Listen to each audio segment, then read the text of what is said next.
भगवान जय असणारे उत्तरकांडातले लक्ष्मणाला उठवायला पर्वत हनुमंतानं आणला होता. तो हनुमंतानं पर्वत परत चालविला आहे.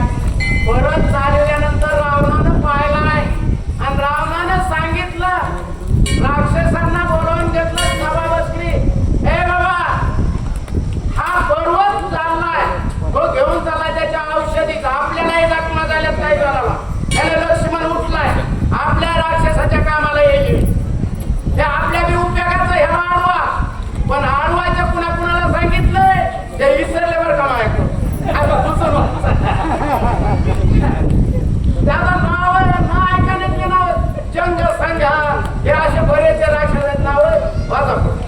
तूळ संघाचा वदान महानालाय देवते नाही महावक्रा तू आपण कपिनंदन महानंदा असे मोठ्याल्या राक्षसाने बोली आणि त्यांना सांगितलं, तुमच्यात असणारी खूप ताकद आहे, तुम्हीच हनुमंताला अडवू शकता. आणि तुम्ही अडविल्यानंतर तुम्हाला मी काय बक्षीस देतो बघा. तुम्ही बक्षीस प्रयत्न करा. मला पुढे महारेचा उल्का मुखा महाविद्या चतुर्मुखा हस्ती कर्णा सूर्यका कपिनायका. मोठ्या कानाचे होते, सूर्यासारख्या तोंडाचे होते, जगन्मुखा जगा एवढं तोंड होतं, काय काळी मी सारखं तोंड होतं. मोठे मोठे बलाढ्य राक्षस होते, त्यांना नावं घेऊन सांगितलं, तुमच्या लक्षात आले असते नाव, माझ्या लक्षात राहत नाही बरं का. असे राक्षस होते, त्यांना सांगितलं तुम्ही लवकरात लवकर जा आणि हनुमंताला अडवा.